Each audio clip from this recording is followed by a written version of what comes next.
قرآن حکیم نے بھی سورہ آل عمران کے آخری رکوع میں ذکر کو سب سے پہلے اور سب سے اہم عامل کی حیثیت سے شمار کیا ہے۔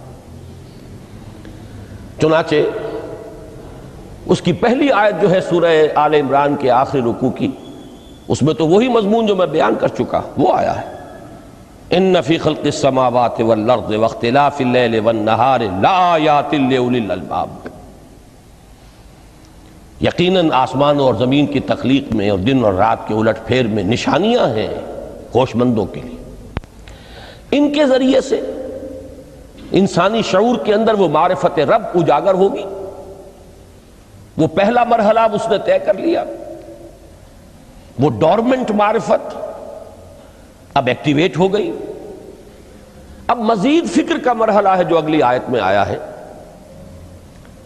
الذین یذکرون اللہ قیاما وقعودا وعلی جنوبہم ویتفکرون فی خلق السماوات والارض ربنا ما خلقت ھذا باطلا سبحانک فقنا عذاب النار۔ یعنی تفکر جو ہے ویتفکرون فی خلق السماوات والارض، وہ تفکر کرتے ہیں، غور و فکر کرتے ہیں آسمان اور زمین کی تخلیق میں، لیکن اس تفکر کے ساتھ لازماً ذکر، اور ذکر مدام، ذکر بھی وہ کہ جو مستقل ہو، ہر حالت میں ہو۔ الذین یذکرون اللہ قیاما وقعودا وعلی جنوبہم، وہ لوگ کہ جو اللہ کو یاد رکھتے ہیں، اللہ کا ذکر کرتے ہیں، کھڑے ہوئے بھی، بیٹھے ہوئے بھی، اور اپنے پہلوؤں کے بل یعنی لیٹے ہوئے بھی۔ اب ان تین کے سوا تو کوئی پوزیشن انسان کی نہیں ہے، اسی کا نام ہے دوام ذکر۔ اور اس کے ساتھ اگر وہ تفکر کرتے ہیں تو ان کا فکر اگلی منزل تک پہنچتا ہے۔ تو پہلی شے تھی فکر انسانی کی صحیح رخ پر مزید پیش قدمی اور پیش رفت، اور اس کے لیے لازم ہے ذکر و فکر کا امتزاج۔ دوسری چیز کو لیجئے عمل کی درستی۔ اس عمل کی درستی کے لیے اللہ تعالیٰ کے ساتھ ایک گہرے تعلق کی ضرورت ہے، اس لیے کہ صبر کی بحث میں یہ مضامین شاید آپ کے سامنے آ گئے ہوں کہ صبر، جہاں مصیبت پر صبر ہوتا ہے، تکلیف پر صبر ہوتا ہے، اللہ کے احکام پر جمنا یہ بھی صبر ہے، نفس کی خواہشات کی باغ کو تھام کر رکھنا، کھینچ کر رکھنا یہ بھی صبر ہے، اور استقامت، کسی شے پر قائم رہنا یہ بھی صبر ہے۔ تو عمل صحیح پر استقامت کے لیے وَاصْبِرْ وَمَا صَبْرُكَ إِلَّا بِاللَّهِ، اس صبر کی سب سے اہم جو بنیاد ہے، اس کا جو سب سے بڑا ذریعہ ہے، اس کا جو سب سے بڑا سہارا ہے، وَمَا صَبْرُكَ إِلَّا بِاللَّهِ، اس کے لیے ضرورت ہے ایک گہرے تعلق کی کہ اللہ کے ساتھ ایک ایسا تعلق برقرار رہے جو نہ صرف گہرا ہو بلکہ دائم و قائم، مسلسل۔ ذرا ذہول ہوگا تعلق مع اللہ میں، ذرا کمی آئے گی، شیطان کا وار کاری ہو جائے گا۔ اسی کو حضور نے حدیث میں یوں تعبیر کیا ہے تمثیلاً کہ جو دل اللہ کی یاد سے غافل ہے، اس پر فارسی کا وہ مقولہ بھی ہے کہ خانہ خالی را دیو می گیرت، گھر خالی رہے تو جنات اس پر دیو جو ہے آ کر قبضہ جما لیتے ہیں۔ تو خانہ قلب جو ہے اگر یاد خداوندی سے خالی ہو گیا تو شیطان ابلیس لعین اپنی تھوتنی ٹکا دیتا ہے۔ یہ لفظ آتا ہے سور کے منہ کے لیے تھوتنی، جس طرح اس کا نکلا ہوا سا منہ ہوتا ہے آگے، تو یہ لفظ استعمال کیا گیا کہ وہ اپنی تھوتنی انسان کے دل پر جما کر اور پھوکے مارنی شروع کر دیتا ہے۔ تو شیطان کو موقع ہی تب ملتا ہے جب انسان کے تعلق مع اللہ کے اندر کمی ہو، وہ خانہ بالکل خالی ہو گیا ہو یا اتنا ضعیف ہو گیا ہو کہ کل عدم ہو جائے، گویا کہ نہیں۔ تیسری چیز کی طرف آئیے روحانی ترقی، روحانی ترقی کے لیے میں ایک اصطلاح کے سامنے لا رہا ہوں، اس سے مراد کیا ہے؟ روحانی ترقی کے لیے ہماری دینی اصطلاح ہے تقرب الی اللہ، اللہ سے قریب تر ہوتے چلے جانا۔ اس پر میرا ایک کتابچہ بھی ہے، تقرب الی اللہ کے 2 مدارج، 2 درجے، جو در حقیقت ایک حدیث نبوی علیہ الصلوۃ والسلام ہی پر مبنی ہے کہ حضور نے ایک درجہ قرار دیا ہے تقرب بالفرائض، فرائض کے ذریعے سے انسان اللہ کا قرب حاصل کرے۔ ایک ہے تقرب بالنوافل، نوافل کے ذریعے سے اللہ کا قرب حاصل کرے۔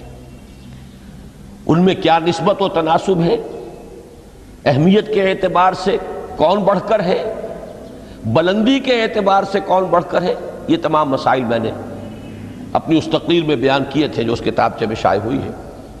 اس وقت میں اس کی تفصیل میں نہیں جا رہا، صرف یہ تذکرہ اس لیے کر رہا ہوں کہ جن کو بھی خواہش ہو جائے وہ اس کا مطالعہ کرے۔ ہماری اس وقت کی گفتگو سے وہ کتابچہ اس جگہ پر منسلک ہوگا۔ تو تقرب الی اللہ، یہ تقرب کوئی فزیکل فینومینن نہیں ہے، جسمانی یا مادی مسئلہ نہیں ہے۔ اللہ سے قرب یہ نہیں ہے کہ کوئی کروڑوں میل کا فاصلہ ہے، اب ہمیں کوئی رسی پر چڑھنا ہے اوپر بڑی محنت اور مشقت سے۔ فصل تو ہے ہی نہیں، فاصلہ ہے ہی نہیں، بعد ہے ہی نہیں۔ نحن اقرب الیہ من حبل الورید، ہم تو انسان سے اس کی شہرگ سے بھی زیادہ قریب ہیں۔ ہوا معکم اینما کنتم، وہ تو تمہارے ساتھ ہی ہوتا ہے جہاں کہیں بھی تم ہو، بس صرف یہ کہ تمہاری توجہ نہیں ہوتی، تم اور چیزوں میں مشغول و مصروف رہتے ہو، تم ہماری طرف دھیان ہی نہیں دیتے، تم ہماری طرف متوجہ ہی نہیں ہوتے۔ ہم تو مائل بے کرم ہے، کوئی سائل ہی نہیں، راہ دکھلائیں کسے رہنو منزل ہی نہیں۔ انسان جب متوجہ ہو جاتا ہے اور بڑھتا ہے، آگے پیش قدمی کرتا ہے روحانی اعتبار سے، تو یہ ہے در حقیقت تقرب الی اللہ، اور اسی کو ہم کہیں گے روحانی ترقی۔ اب ان 3 چیزوں کو اگر آپ نے ذہن میں جما لیا، پھر میری بات کی ترتیب اس کو ذہن میں قائم کیجئے۔ ہم چلے کہاں سے؟ کہ دین کے ساتھ اصل مناسبت فلسفے کی نہیں، حکمت کی۔ نمبر 2، حکمت قرآنی کا پہلا اور اہم ترین اور بنیادی مسئلہ معرفت رب کا حصول ہے۔ اس کا نتیجہ شکر خداوندی ہے، اس کا ذریعہ آیات آفاقی، آیات انفسی، اور سب سے بڑھ کر آیات قرآنیہ ہیں، جو الذکر ہے، جو تذکرہ ہے، جو ذکرہ ہے۔ لیکن اس پہلے مرحلے کو اگر کوئی انسان بفضل ہی تعالی، اللہ کے فضل و کرم سے طے کر لے، اب اس کے سامنے 3 مسئلے، فکر کی مزید پیش رفت، مزید پیش قدمی صحیح رخ پر، اس کے لیے ذکر اور فکر دونوں کا امتزاج لازمی ہے۔ فقر قرآن اختلاط ذکر و فکر۔ الذین یذکرون اللہ قیاما وقعودا وعلی جنوبہم ویتفکرون فی خلق السماوات والارض۔ دوسری شے عمل کا درست رہنا، نہ افراط و تفریط ہو، عدم توازن ہو، نہ انسان نفس سے مغلوب ہو جائے، نہ انسان جذبات کی رو میں اندھا ہو جائے، نہ انسان ماحول سے مرعوب ہو کر متاثر ہو جائے، صحیح رخ پر اس کا عمل۔ نمبر 3، روحانی ترقی، جو اصل حاصل ہے، جو اصل مقصود ہے۔ نمبر 2 چیز کے لیے تعلق مع اللہ ضروری، نمبر 3 کے لیے تقرب الی اللہ ضروری۔ اب غور کیجئے، ان تینوں چیزوں کا بڑا گہرا تعلق ہے نماز کے ساتھ۔ ان تینوں کے لیے ستون کی حیثیت نماز کو ہے۔ لہذا ایمان کے بعد یا معرفت رب کے بعد حکمت دین کا اہم ترین مسئلہ نماز، صلاۃ۔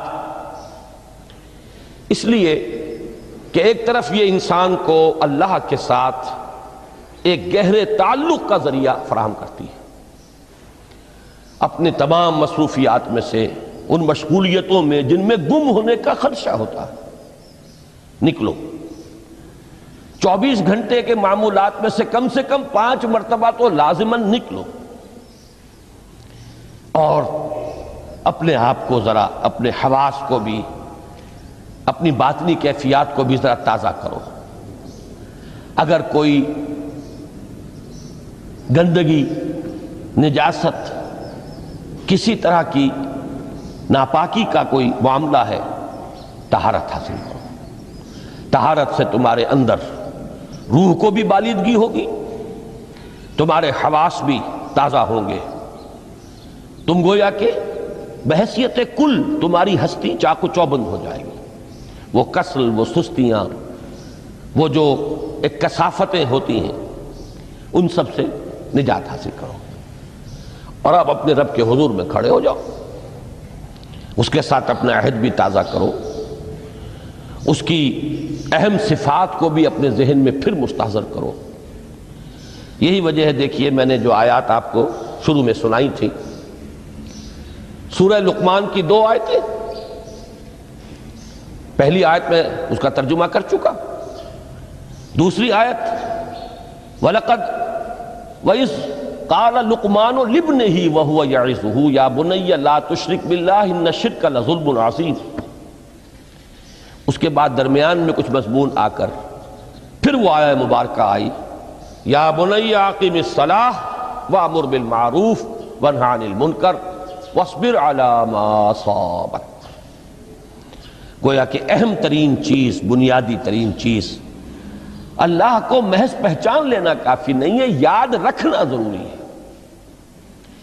اللہ یاد رہے گا تو فکر صحیح آگے بڑھے گا، اللہ یاد رہے گا اور اس کے ساتھ ایک گہرا تعلق جو ہے برقرار رہے گا تو عمل درست رہے گا۔ بالکل یہی بات سورہ طٰہٰ میں جو پہلی وحی حضرت موسیٰ علیہ السلام پر ہوئی، اور پہلا مخاطبہ ہے، چونکہ حضرت موسیٰ کو یہ انبیاء کرام کے مقدس گروہ میں ایک امتیازی حیثیت حاصل ہے کہ ان سے براہ راست گفتگو ہوئی ہے، اگرچہ صرف ایک پردہ تھا، اوٹ من ورائے حجاب گفتگو ہوئی ہے، لیکن یہ کہ کوئی فرشتے کا درمیانی جو ہے وہ لنک نہیں تھا، براہ راست اللہ تعالیٰ نے حضرت موسیٰ علیہ السلام سے کلام فرمایا۔ کلم اللہ موسیٰ تکلیما، موسیٰ سے تو اللہ نے کلام فرمایا جیسے کہ کلام کیا جاتا ہے۔ تو پہلا مخاطبہ ہے، یہ پہلا مکالمہ ہے، پہلی وحی کہیے، اسی میں یہ الفاظ بھی موجود ہیں، اننی انا اللہ لا الہ الا انا فاعبدنی واقم الصلاۃ لذکری۔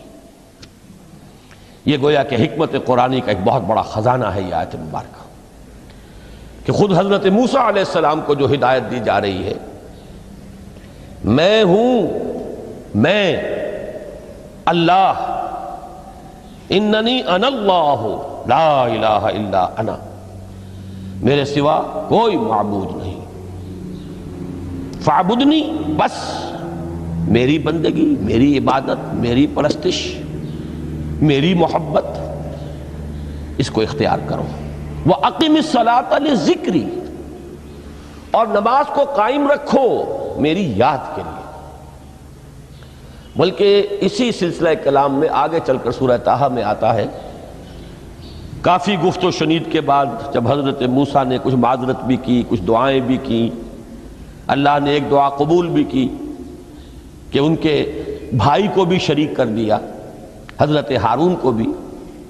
اس کے بعد پھر جب فرمایا کہ اب جاؤ فرعون کی طرف، تو اس میں فرمایا وَلَا تَنِيَا فِي ذِكْرِي، اور دیکھنا یہ جو عظیم مشن تمہارے کندھے پر آ گیا ہے، بڑا بھاری اور کٹھن ایک فرض ہے جو تم پر عائد ہو گیا ہے، اس کے لیے سب سے بڑی تمہارے پاس جو قوت کا ذریعہ ہے وہ نماز ہے۔ اقیم فلا تنیا عن ذکری، میری یاد میں کبھی غفلت نہ کرنا، اس میں کبھی کوئی کمی نہ آنے دینا۔ جیسا کہ میں نے عرض کیا تھا کہ جیسے ہی وہ تعلق جو ہے کمزور پڑتا ہے یا منقطع ہو جائے معاذ اللہ، تو پھر انسان گویا کہ شیطان کے لیے ایک لقمہ تر بن جاتا ہے۔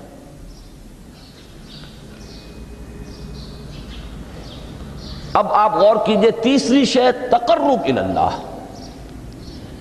اس کے حوالے سے بھی جو فرائض اور نوافل کی بات ہے اس کو اس وقت ذہن سے نکال کر یہ سمجھیے کہ اس میں نماز کا کیا مقام ہے، اس لیے کہ نماز فرض بھی ہے، نماز نفل بھی ہے، وہ تو ان دونوں میں شریک ہو جائے گی۔ اب اس کو لفظ صلاۃ کے حوالے سے آپ ان دونوں چیزوں کو سمجھیے۔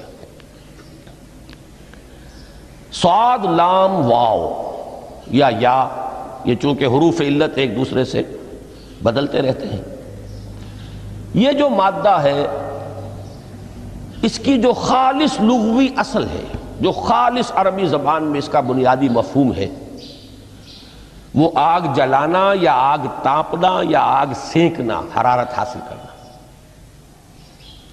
لہذا بار بار آتا ہے جہنم کے ذکر میں، اسلوہا، اب جلو اس میں، تاپو اس کو، یہ سینکے گی تمہیں۔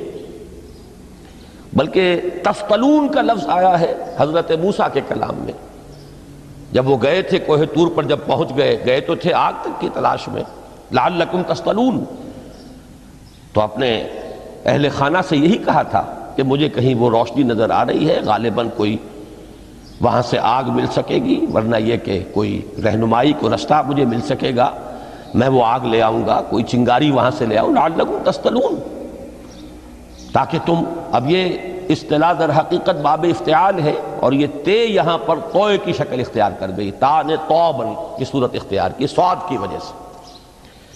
بہرحال اس کا سب سے بنیادی مفہوم جو ہے وہ ہے تاپنا، سکائی حاصل کرنا، حرارت۔ اس کے حوالے سے سمجھ لیجئے کہ سب سے بنیادی تعلق اس کا جو ہے وہ روح کے ساتھ ہے۔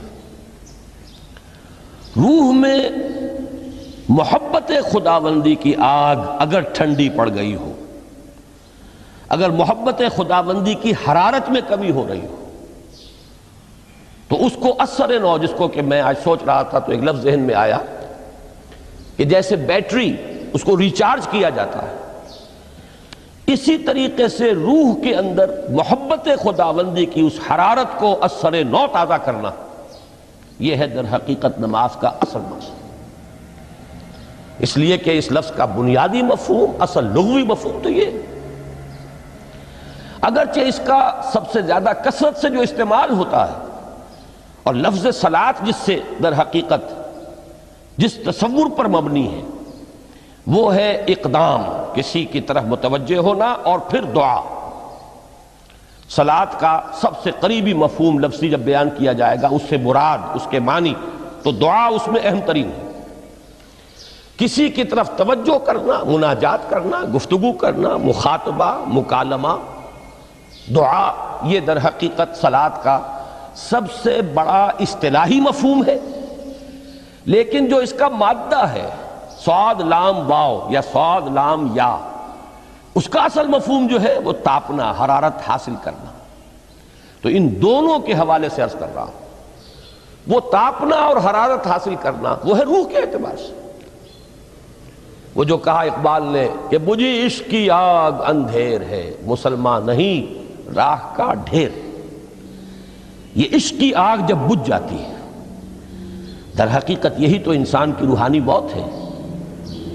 جب یہ نہ رہے تو چاہے منطق میں بہت انسان ماہر ہو، مجھے اقبال کا ایک شعر یاد آیا ہے تقابل کرتے ہوئے، ایک انسان محکوم اور ایک انسان حر، آزاد انسان، ان کی نفسیات میں جو بنیادی فرق علامہ اقبال نے مختلف مواقع پر بیان کیے ہیں۔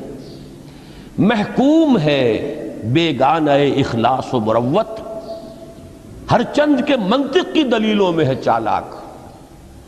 تو منطق کی دلیلوں میں انسان چالاک ہو جائے اور وہ لغت ہائے حجازی کا وہ ایک خزانہ بن جائے، اسے تمام الفاظ کے معنی یاد ہوں، وہ بڑے مسائل فقہ کے اسے ازبر ہوں، جزیات، بے انتہا جزیات جو ہیں وہ مستحضر ہوں، فلسفے کے بڑے بڑے مسئلے اس نے حل کر لیے ہوں، لیکن اگر روح میں وہ اللہ کی محبت کی آگ نہیں ہے، وہ تپش نہیں، بجھی عشق کی آگ اندھیر ہے، مسلمان نہیں راہ کا ڈھیر۔ اسی کے حوالے سے آج مجھے یاد آیا تھا کہ وہ جو بڑی سادہ سی ایک نظم ہے، اللہ تعالیٰ سے دعا، یا رب دل مسلم کو وہ زندہ تمنا دے، اس میں بھی جو الفاظ آئے ہیں جو روح کو گرما دے اور قلب کو تڑپا دے، یہ ہے اصل جو مقصود ہے نماز کا۔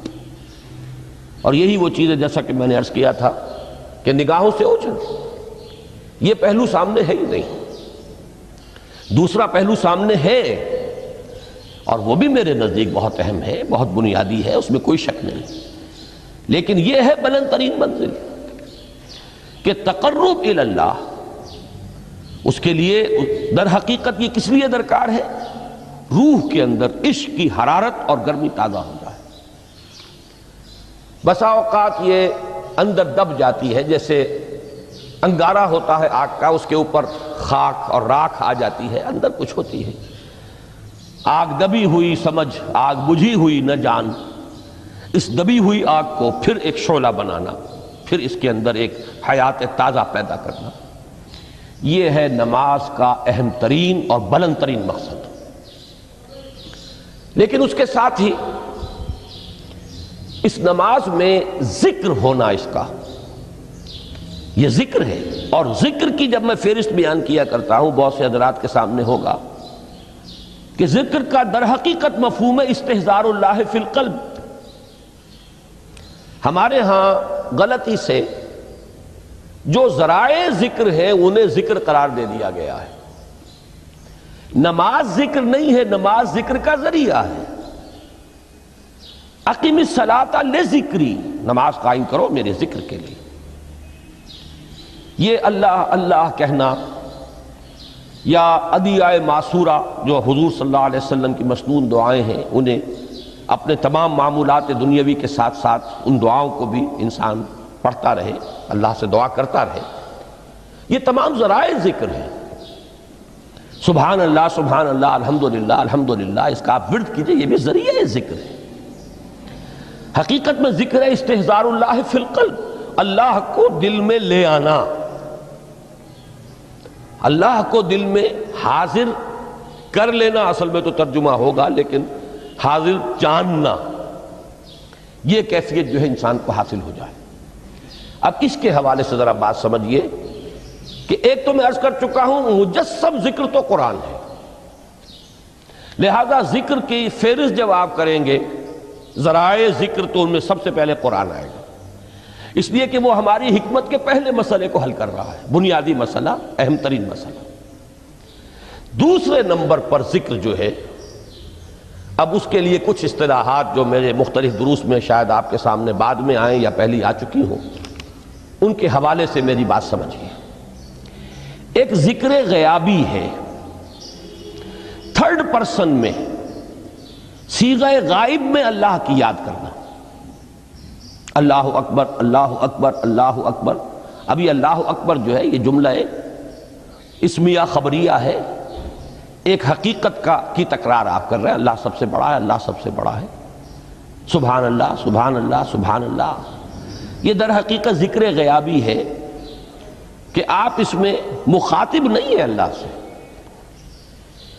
ایک ذکر خطابی کہیں یا ذکر حضوری کہیں، جس میں مکالمہ ہوتا ہے، جس میں گفتگو ہوتی ہے۔ تو نماز در حقیقت ذکر حضوری اور ذکر خطابی کی بلند ترین شکل ہے۔ اس لیے میں نے عرض کیا تھا کہ نماز کے لفظ یا صلاۃ کے لفظ، یہ اصطلاحی معنی جو اکثر و بیشتر کیے جاتے ہیں وہ ہے دعا، اور دعا میں ہوتا کیا ہے؟ مکالمہ ہے، مخاطب، اے اللہ، اے میرے رب، اے پروردگار۔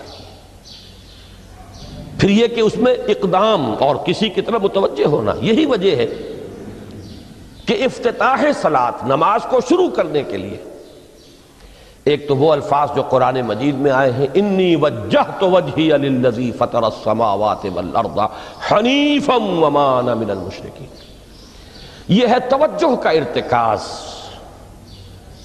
بشرطے کہ یہ صرف الفاظ ہی نہ نکل رہے ہوں، واقعتاً یہ تعبیر ہو اس وقت کی انسان کی نفسیاتی کیفیت کی، کہ شعوری طور پر وہ فیصلہ کرتا ہے کہ اب میں منقطع ہو رہا ہوں، ہر چہار طرف سے اپنی توجہ کو ہٹا کر، ہر مسئلے سے اپنے آپ کو خالی و ذہن کر کے یعنی ظاہری اور باطنی دونوں اعتبار سے میں اپنی توجہ کا ارتکاز کر رہا ہوں اس ذات کی طرف جس نے آسمانوں اور زمین کو پیدا کیا، اور بالکل یکسو ہو کر رہا ہوں۔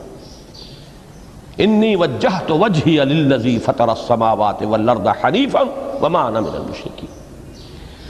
اور دوسری وہ جو دعا جس سے ہم افتتاح کرتے ہیں اپنی نماز کا، دیکھیں اس میں خطاب کا کس قدر اہتمام، وہاں سبحان اللہ نہیں ہے، سبحانک اللہم، پاک ہے تو اے رب ہمارے، وبحمدک وتبارک اسمک وتعالی جدک۔ اب آپ غور کر رہے ہیں، یہ ہے تخاطب، براہ راست مخاطب ہونا شروع ہو رہی ہے۔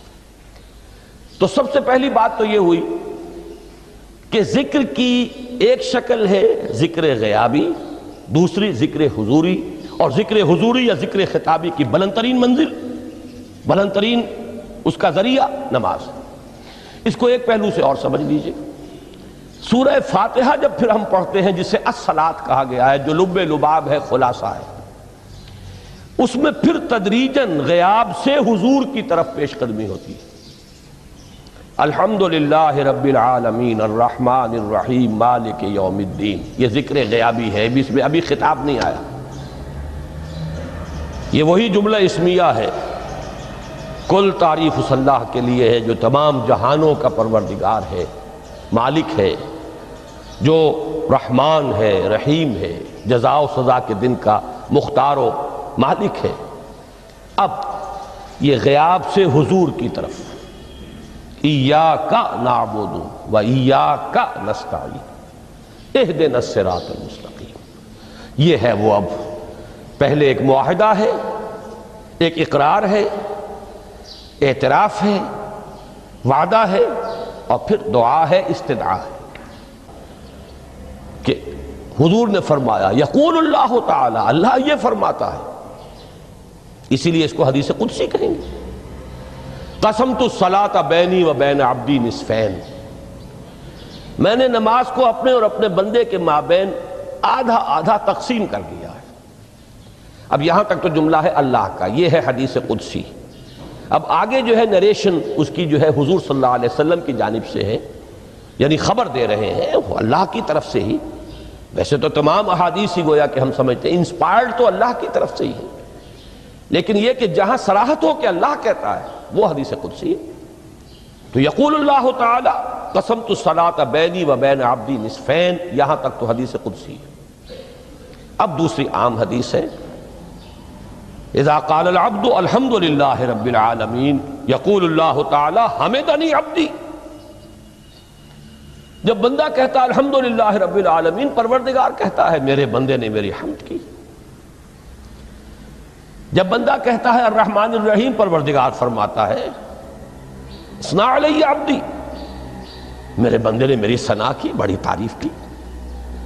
جب بندہ کہتا ہے مالک یوم الدین، اللہ فرماتا ہے مجدنی عبدی، میرے بندے نے میری بڑی بزرگی بیان کی ہے، تمجید کی ہے۔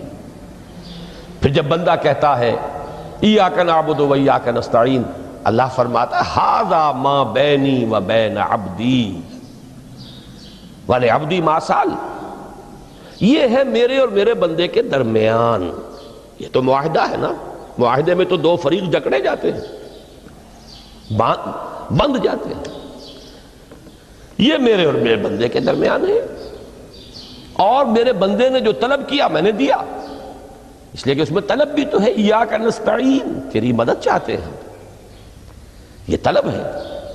اسی کی شرح ہے جو اب آخری 3 آیتیں ہیں، پروردگار ہم تیری مدد چاہتے ہیں، پروردگار ہم تیری ہی بندگی کرتے ہیں اور کریں گے، اور تیری ہی مدد چاہتے ہیں، چاہیں گے۔ اگر حال میں اس کا ترجمہ کریں گے زمانہ حال کے اعتبار سے، اس لیے کہ فعل مضارع میں تو دونوں موجود ہیں، شامل ہیں، تو یہ ایک اعتراف ہے، اظہار حال ہے۔ اللہ کرے کہ وہ واقعتاً صحیح اظہار حال ہو، ہم واقعی اللہ کی بندگی کرتے ہوئے یہ کہیں کہ ایاک نعبد، ورنہ اگر ہماری اصل صورتحال سے وہ مطابقت نہ رکھتا ہو تو پھر تو ایک طرح کا جھوٹ ہو جائے گا، غلط بیانی ہو جائے گی۔ ایاک نعبد، تیری ہی بندگی کرتے ہیں، اور مستقبل میں کیجئے، کریں گے، یہ ہے عہد، تیری ہی مدد چاہتے ہیں، تجھی سے مدد طلب کرتے ہیں، تجھی سے مدد چاہتے رہیں گے۔ اس کے لیے فرمایا وَلِعَبْدِ مَا سَأَلَ، اور پھر اس کے بعد وہ استدعا ہے اهدنا الصراط المستقیم صراط الذین انعمت علیہم غیر المغضوب علیہم ولا الضالین۔ اس حدیث میں اس کو ایک ہی جملے کو لیا گیا ہے، ایک ہی جملے کی حیثیت سے۔ جب بندہ یہ کہتا ہے تو اللہ فرماتا ہے ھذا لعبدی ولعبدی ما سأل، یہ خالص میرے بندے کے لیے ہے، اس بندے نے ایک درخواست پیش کی ہے اور میں نے گرانٹ کی، وہ اپلیکیشن، وہ ریکویسٹ گرانٹڈ ہم نے دے دی، ولعبدی ما سأل۔ یہ ہے اس کی تاثیر کا عالم، بشرطے کے معاملہ وہ شعور کے ساتھ، بشرطے کے مطابقت ہو ظاہر اور باطن کی، بشرطے کے مطابقت ہو قول اور فعل کی، تو اس کا اتنا اونچا مقام ہے کہ ایک ایک جملہ ادھر ادا ہوا، ادھر اللہ کی طرف سے ریسپانس مل رہی ہے۔ افلاک سے آتا ہے نالوں کا جواب آخر، اٹھتے ہیں حجاب آخر، کرتے ہیں خطاب آخر،